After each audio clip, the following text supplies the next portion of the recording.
আসসালামু আলাইকুম। সবাই কেমন আছেন? আশা করি সবাই অনেক অনেক ভালো আছেন। আল্লাহর অশেষ রহমতে আমরা অনেক ভালো আছি। আর আজকে নতুন আরেকটি ভিডিও নিয়ে চলে এসেছি আপনাদের মাঝে। আর ভিডিও শুরুতেই দেখতে পাচ্ছেন এখানে আমি একতারার মধ্যে কিছু মানি প্ল্যান্ট গাছ ভিজিয়ে রেখেছি। আর এই গাছগুলো ভিজিয়ে রাখার জন্য আমাকে সাহায্য করেছে সোনিয়া।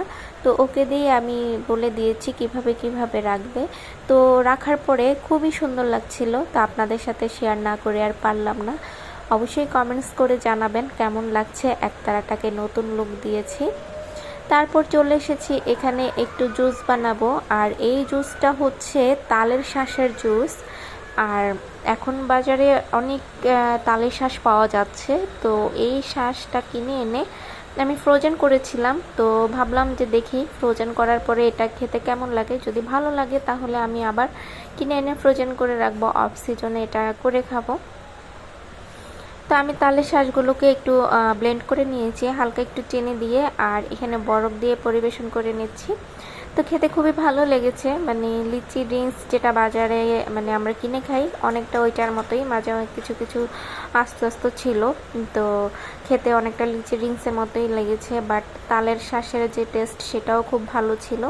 তো আজকে হচ্ছে আরশের বাবার বার্থডে। তো বার্থডে ছিল, তো অফিসে ছিল। আর বাসায়ও গেস্ট আছে, আমার ফুফাতো বোন বেড়াতে এসেছে বাচ্চাদেরকে নিয়ে। তো উনিও ছিল। তো রাতে যেহেতু আরশের বাবা অফিস থেকে আসছে, তো রাতের বেলায় আয়োজনটা করেছি।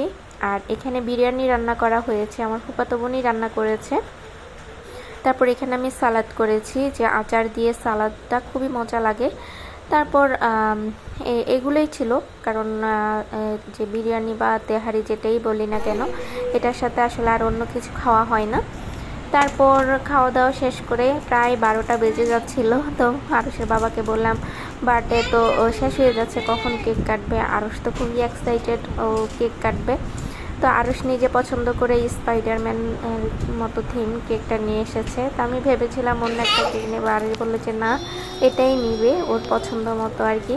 তো ও যেটা পছন্দ করেছে সেটাই এনেছি। তো আমরা সবাই মিলে একটু সেলিব্রেট করে নিয়েছি আরশের বাবার বার্থডেটা। তো এই যে ওর বাবাকে খাইয়ে দিচ্ছে। এখানে আমার ফুফাতো বোনের ছেলে মেয়েও ছিল, সবাই আমরা একসাথে কেকটা কেটেছি। আরশ খাচ্ছে না, মানে ও সবাইকে খাইয়ে দিচ্ছে, নিজের হাতেও ধরবে না, মানে ওর বাবার হাত ধরে সবাইকে খাইয়ে দিবে আর কি। তো এই ছিল